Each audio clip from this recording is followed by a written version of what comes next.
Welcome back to Life Love Shopping. You know, most of us spend time in just 3 rooms of our house. So Rachel K is showing us how to add a 4th and expand your living space.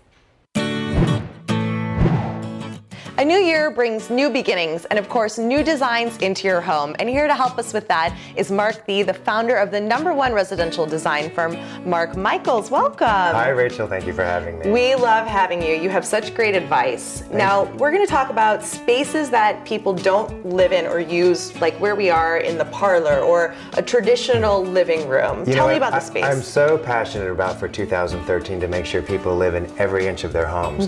And we really wanted to showcase how you can make it all it can be. Yes, the before pictures are very, very different. Aren't they? And you started definitely with a rug. Tell me about the rug you put in here. You know, in one long, narrow space, I think a lot of people would be tempted to maybe create a little bit of a area rug over there and maybe an area rug over here. I am a firm believer in one large rug, really unifying a space and creating one large loungy space. Oh, now we have to talk about this gorgeous fireplace because the before picture is very different, very traditional mantle. It had the uglies. It had the uglies big time. The uglies. And you know, it's so interesting because so many people think the fireplace is the focal point. Right, everyone thinks that's where you would have to put the chairs and focus on that. Yeah. But we didn't do that here. We didn't, you know what? But it just adds strength and weight to the space. And the fancy chairs we're sitting in, you are sitting in a very cool chair. What's the history on that? I am sitting in the owner's grandfather's chair. So it was something he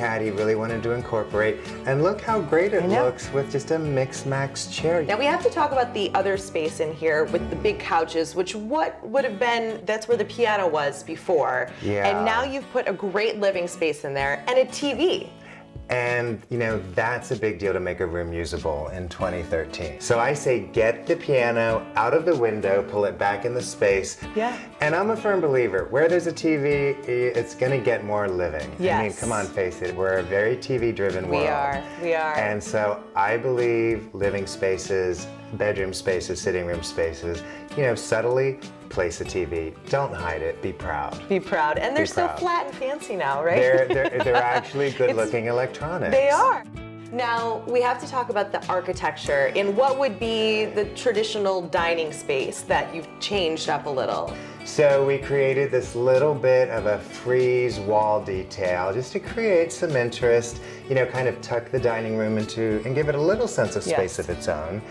And then there was this awkward window. Yes, because I love the draperies that you've put up. Yeah, I thought this affordable sheer, just kind of hung simply from the ceiling, would really give the dining room its own sense of space. It does, but yet it doesn't, yet the room still looks very cohesive. It's all designed to kind of blend and flow together. That table, I would love to have. It's such a find, and it's just gonna get better and better and better with more dings and more use. And putting a bench. Putting that bench is what drove it home. It added that softness, it added that pop of color, and it kind of brought it up to date.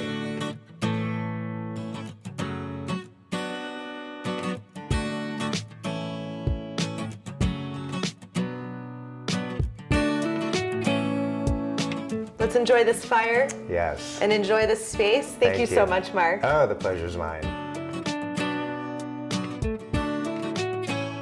Man, Marc, he always does a fabulous job, doesn't he? And if you want more information on him, we're going to link you up to his website on our site, lifeloveshopping.com.